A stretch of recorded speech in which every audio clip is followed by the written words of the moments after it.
Deuxième thème ce soir de notre rubrique santé, celui de la nutrition. On a tous en tête le fameux slogan « Manger 5 fruits et légumes par jour ». Eh bien, cette recommandation qui date du début des années 2000 a été révisée. On en parle avec notre invitée Laure Baron-Callot. Bonsoir. Bonsoir. Merci d'être avec nous. Vous êtes docteur en pharmacie et micronutritionniste. Pourquoi cette liste que l'on appelle les repères nutritionnels a-t-elle été révisée ?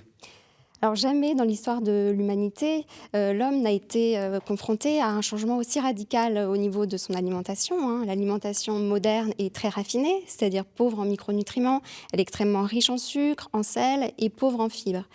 Et en même temps, on constate, les résultats sont là, que près de la moitié des Français aujourd'hui sont en surpoids, voire en état d'obésité. Et c'est bien souvent associé à une pathologie chronique de civilisation, diabète, cancer, maladies cardiovasculaires également. Alors, on va voir dans le détail à quoi ressemble la nouvelle liste des aliments qu'il convient de consommer régulièrement. On y a rajouté tout d'abord les légumineuses. Ce n'est pas la même chose que les légumes.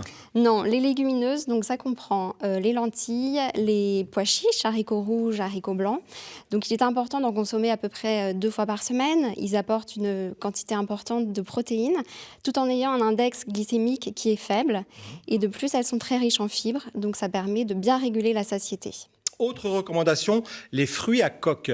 Oui. Alors, c'est quoi les fruits à coque ? Alors, on les appelle aussi les oléagineux. C'est du gras, mais c'est du bon gras, notamment du gras oméga 3. Je pense aux noix, qui sont très importantes. On n'oublie pas non plus les amandes, les noisettes, les pistaches, qui sont riches en calcium et riches en antioxydants, avec la vitamine E notamment. On peut les consommer sous forme d'huile ? C'est la même chose ou pas ? Alors, on va plutôt les consommer en petites poignées, une petite poignée par jour. Mais effectivement, l'huile de noix est très intéressante également. C'est pas la même chose que les fruits secs ? Non. C'est à ne pas confondre avec les fruits secs. On parle de fruits secs pour les abricots, les figues, qui, elles, ont un index glycémique assez important.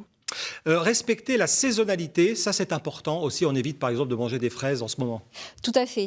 Bien entendu, c'est une question de bon sens. Et puis, on va favoriser donc la production locale, les circuits courts, qui vont favoriser une alimentation à haute densité nutritionnelle. Et puis, c'est vrai qu'en même temps, on va dans le sens du développement durable. Alors, la charcuterie, la viande, c'est pas du tout mauvais pour la santé, mais avec modération. Oui, tout à fait, avec modération. C'est comme tout. On ne va pas non plus oublier le poisson, notamment les poissons gras, qui sont très riches en oméga 3. Les oméga 3 qui ont toutes leurs preuves au niveau de la prévention de la santé cardiovasculaire, mais également dans la prévention des pathologies neurodégénératives. Donc, c'est bien de consommer des sardines, des maquereaux 2 fois par semaine. Un dernier mot, les jus de fruits, là, vous dites attention, on peut en boire, évidemment, mais pas trop, pourquoi ? Oui, pas trop. C'est vrai que ce sont des boissons extrêmement sucrées, un peu comme les sodas. Donc, un verre par jour, ça suffit.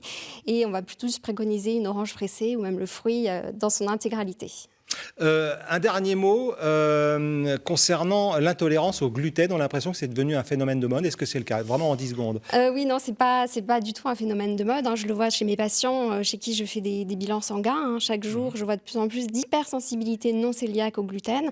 Pourquoi ? Le gluten est transformé, le blé est transformé génétiquement.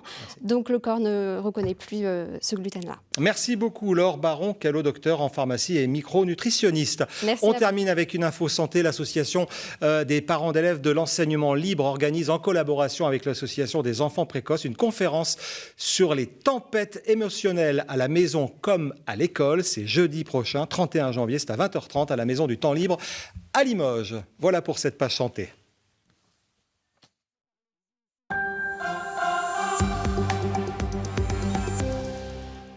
Et c'est la fin de ce journal. Le 19-20 se poursuit avec l'édition nationale et cette évasion au tribunal. Ce soir, un détenu de Béziers, toujours dans la nature, un commando de 2 hommes lourdement armés, a organisé ce matin son évasion du tribunal de Tarascon. Un guet-apens très violent et spectaculaire. Dans un instant, vos prévisions météo avec Delphine Roux. Demain, pour le Midi Pile, Jérôme Pipereau. Très belle soirée sur France 3 et à demain, 19h.